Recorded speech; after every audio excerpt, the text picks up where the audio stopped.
Hi guys. I'm back in the tasphere.com of Ibn Kathir, and this is a remake with a few corrections from the last video in reference to the female camels. So let's scroll down and see where we left off. Oh, by the way, here we're in Surah 56 or chapter 56 of the Quran, and this is a Muslim website. This is not a Christian website. So the information taken from here is standard Islamic teaching, which all of the present day Muslims, forefathers, and ancestors believed in and followed. So, because Ibn Kathir is one of Islam's top scholars, historical scholars, which every Muslim believed in throughout the centuries. Okay, so let's go down to where we left off before. We were talking about uh, a ramskin-sized grape that Muhammad said would feed the whole clan of a fellow Bedouin. Let's read on now. We left off where this paragraph was describing how easy it'll be for the Muslims to reach the fruit in paradise. You know, that nice ramskin-sized grape. But let's go on and see what happens after this story. Right away, Allah, he goes in and he leaves the fruit for the virgins. And we're going to read now what else Allah has to say to us. It says here, on the couches raised high, meaning high, soft, and comfortable, Allah said,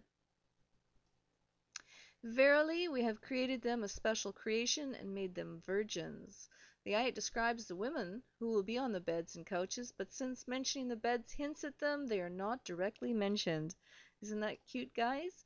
If you think of beds and couches, you can automatically assume that there are sexy women laying there waiting for you. Let's go on and see what else we can read here. For instance, Allah said that Solomon said, when there were displayed before him in the afternoon well-trained horses of the highest quality, he said, I did love the good instead of remembering my Lord till the time was over and it was hidden in the veil of night. And as I said before, this is referring to the sun setting.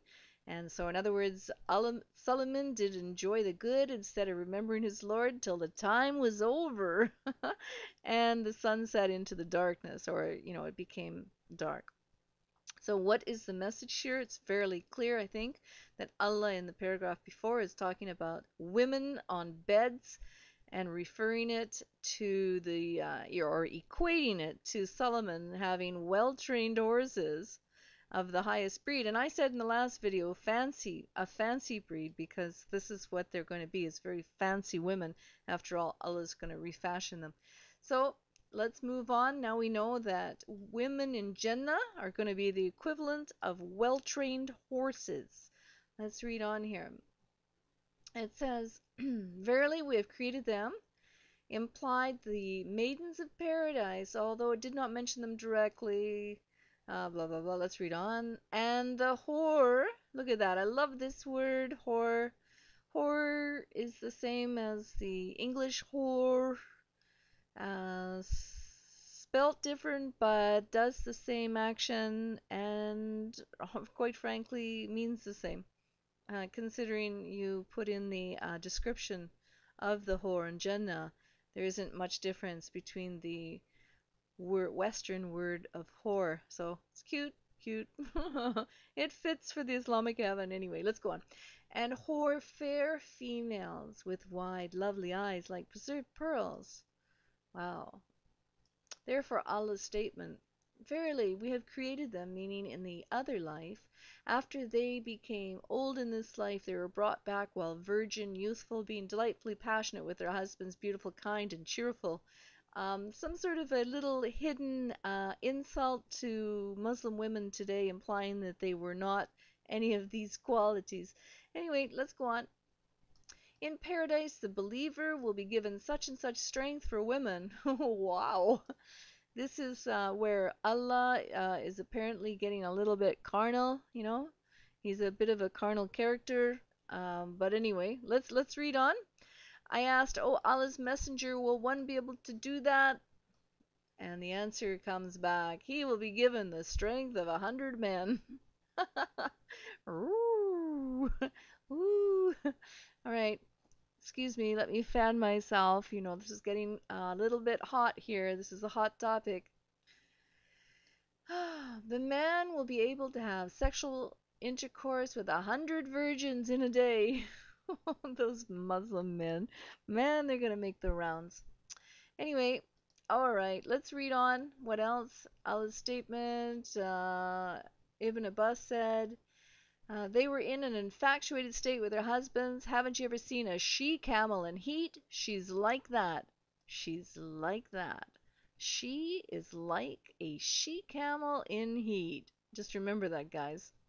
These virgins are acting like she camels in heat. And of course, I wanted to know what does a she camel in heat looks like, and then I found that YouTube and that video YouTube, which is actually apparently a male uh, camel in heat. Let me show you again.